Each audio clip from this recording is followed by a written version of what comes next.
పెద్ద భూ కుంభకోణం వెలుగు చూసిందని జన చైతన్య వేదిక రాష్ట్ర అధ్యక్షులు Vallamreddy Lakshman Reddy, progressive forum convener PV Mallikarjunarao ఆరోపించారు. ఒక పథకం ప్రకారం ప్రభుత్వ పెద్దలు, ఐఏఎస్ అధికారులు అసైన్డ్ భూముల్ని దోచుకున్నారని తెలిపారు. ఇందుకోసం 596 జీవోను కూడా విడుదల చేశారని గుర్తు చేశారు. గుంటూరు రామన్నపేట 1వ లైన్ జన చైతన్య వేదిక హాల్లో అసైన్ భూముల కుంభకోణంపై వారు మీడియాతో మాట్లాడారు. రాష్ట్రంలో 34 లక్షల ఎకరాల అసైన్ భూమిని పేదలకు పెంచారని తెలిపారు. పేదలకు భూమి హక్కు కల్పిస్తున్నామని ఒక జీవో కూడా తెచ్చారని పేర్కొన్నారు. ఈ జీవోను అడ్డుపెట్టుకుని పేదల దగ్గర నుంచి కారు చౌకగా అసైన్ భూముల్ని రాష్ట్ర ప్రభుత్వంలో ఉన్న పెద్దలు, బ్యూరోక్రాట్లు కొనుగోలు చేశారని ఆరోపించారు. ఈ అవినీతిపై సిబిఐ లేదా జ్యుడిషియల్ విచారణ జరిపించాలని డిమాండ్ చేశారు. ఎంతో మంది సీనియర్లు ఉన్నప్పటికీ వారిని కాదని జవహర్ రెడ్డికి చీఫ్ సెక్రటరీ పదవి ఎలా ఇచ్చారని నిలదీశారు. ఈ పదవుల్లో ఆయన కొనసాగితే కౌంటింగ్ కూడా సక్రమంగా జరగదని అనుమానాలు వ్యక్తం చేశారు. తక్షణమే సీఎస్ పదవి నుంచి జవహర్ రెడ్డిని తొలగించాలని ఎలక్షన్ కమిషన్ కు విజ్ఞప్తి చేశారు. ఈరోజు ఆంధ్రప్రదేశ్లో విశాఖపట్నం లాంటి మహానగరంలో అసైన్ భూములు అన్యాకరత్వం అవుతూ వేలాది కోట్ల రూపాయల అవినీతికి, భూ దోపిడీకి గురవుతూ ఉన్న పరిస్థితిని జనచైతన్య వేదిక గమనించింది. దీనికి ప్రధానంగా చీఫ్ మినిస్టర్ ఆఫీసులో ఉన్న ఉన్నత అధికారులు కీలక పాత్ర పోషిస్తున్నారని అభియోగాలు వస్తూ ఉన్నాయి. ఆరోపణలు పెద్ద ఎత్తున వస్తూ ఉన్నాయి. రాష్ట్ర ప్రభుత్వం ఇప్పటి వరకు ఎలాంటి వివరణ ఇవ్వలేదు. రాష్ట్ర ముఖ్యమంత్రి కూడా ఇప్పటి వరకు ఎలాంటి వివరణ ఇవ్వలేదు. అనాదిగా 1954 నుంచి 1977 మధ్య సుమారు 34 లక్షల ఎకరాల భూమి పేదలకి, దళితులకి, గిరిజనులకి ప్రభుత్వం అసైన్ చేయడం జరిగింది. ఆ భూమిలో 1977 వచ్చే నాటికి సుమారు 9.6 లక్షల భూమి అన్యాక్రాంతమైంది. అనేక మంది భూస్వాములు, పెత్తందారులు కొద్ది గొప్ప డబ్బులు ఇచ్చి వారు స్వాధీనపరుచుకున్న పరిస్థితి ఉంది. ఈ చట్టం యొక్క ప్రధాన ఉద్దేశం పేదలు ఆ భూముల్ని శాశ్వతంగా ఉపయోగించుకోవాలని, వారి అనంతరం వారి వారసులకి ఆ భూమి దక్కాలని, వారికి ఒక భద్రత ఉండాలని గతంలో అసైన్ భూమిని అందించడం జరిగింది. కానీ గత సంవత్సరం ఈ రాష్ట్ర ప్రభుత్వం పేదలను ఉద్ధరిస్తున్నానని, పేదలకి భూమిపై హక్కు కల్పిస్తున్నానని, పేదల భూమిని అమ్ముకోవచ్చని, పేదల్ని లక్షాధికారులు చేస్తున్నానని అనే పేరుతో పేదల భూములు పెత్తందారులకి వెళ్ళడానికి, వారు కైవసం చేసుకోవడానికి, వారు అన్యాక్రాంతం చేసుకోవడానికి వీలుగా జీవో 596 తీసుకురావడం జరిగింది.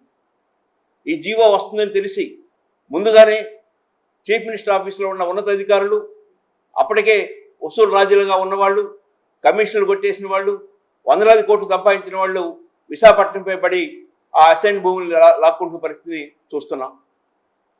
ఇంత జరుగుతున్నా చీఫ్ సెక్రటరీ జవహర్ రెడ్డి మీద పెద్ద ఎత్తున అభియోగాలు, ఆరోపణలు వస్తున్నా ఇప్పటి వరకు రాష్ట్ర ప్రభుత్వం ఎలాంటి స్పందన లేదు.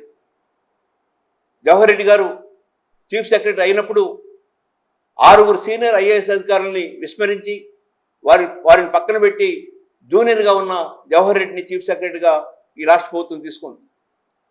మొన్న జరిగిన ఎన్నికల సందర్భంగా కానీ, వాలంటీర్ల విషయంలో కానీ, పెన్షన్ల విషయంలో కానీ అనేక అవకతవకలకి, అనేక ఇబ్బందులకి చీఫ్ సెక్రటరీ బాధ్యత వహించాలి.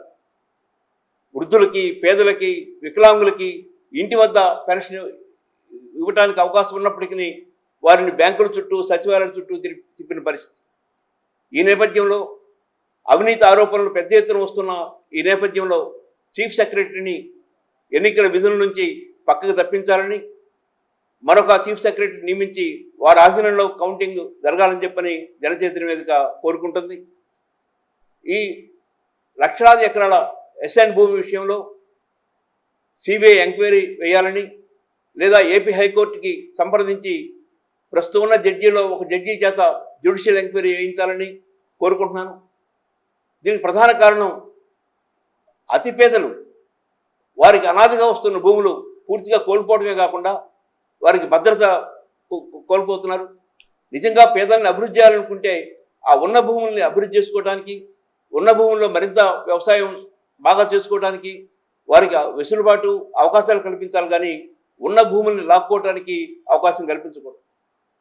చాలా తక్కువ ధరలకి ఆ భూముల్ని బినామీల పేరుతో పెద్ద పెద్ద రాజకీయ నేతలు అవినీతిపరులైన అధికారులు పొందుతూ ఉన్నారు. కాబట్టి దీని మీద పూర్తి విచారణ జరగాలి. ప్రధానంగా 596 జీవోని రద్దు చేయాలని కోరుకుంటున్నాను.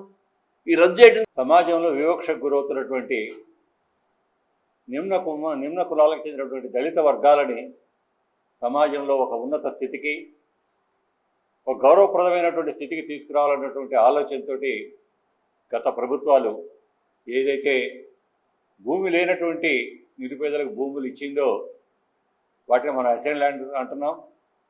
అటువంటి ల్యాండ్స్ని గతంలో రూపొందించినటువంటి చట్టాల ప్రకారం అవి ఎవరికి కూడా ఎటువంటి పరిస్థితుల్లో అమ్ముకునేటటువంటి హక్కు లేకుండా వారికి భూములు ఇవ్వడం జరిగింది. అటువంటి ఉత్తమమైనటువంటి ఆశయంతో ఇచ్చినటువంటి భూముల్ని కొల్లగొట్టేటటువంటి ఉద్దేశంతో పాలక వర్గాలకు చెందినటువంటి కొంతమంది వ్యక్తులు రూపొందించినటువంటి చట్టం తక్షణ దాన్ని ఉపసంహరించుకోవాలి. ఎవరైతే ఈ అసైన్ ల్యాండ్స్ కొన్నటువంటి వాళ్ళందరి మీద కూడా ఒక సిట్ని ఏర్పాటు చేసి విచారణ చేసి వారిని శిక్షించాల్సినటువంటి అవసరం ఉంది. అలాగే నిష్పక్షపాతంగా ఎన్నికలు జరగటం ఎంత అవసరమో అలాగే రేపు 4వ తారీఖున జరుగుతున్నటువంటి కౌంటింగ్ కూడా అంతే నిష్పక్షపాతంగా జరగాల్సినటువంటి అవసరం ఉంది. ప్రస్తుతం ఉన్నటువంటి ప్రభుత్వ ప్రధాన కార్యదర్శి గౌరవనీయులు జవహర్ రెడ్డి గారు వారు అనుసరిస్తున్నటువంటి విధానాలని గమనిస్తూ గతంలో కూడా ఎన్నికల కమిషన్కి అన్ని రాజకీయ పార్టీలు కూడా వారికి విజ్ఞప్తి చేయడం జరిగింది. వారిని తక్షణమే విధుల్లో నుంచి తొలగించి వేరొకరిని నియమించాలని చెప్పి కోరాం. అయినప్పటికీ కూడా ఎన్నికల కమిషన్ మరి మేమందరం చేస్తున్నటువంటి విజ్ఞప్తులను పెడచెవిన పెట్టి వారిని ఎప్పుడు దాకా కొనసాగించడం జరిగింది.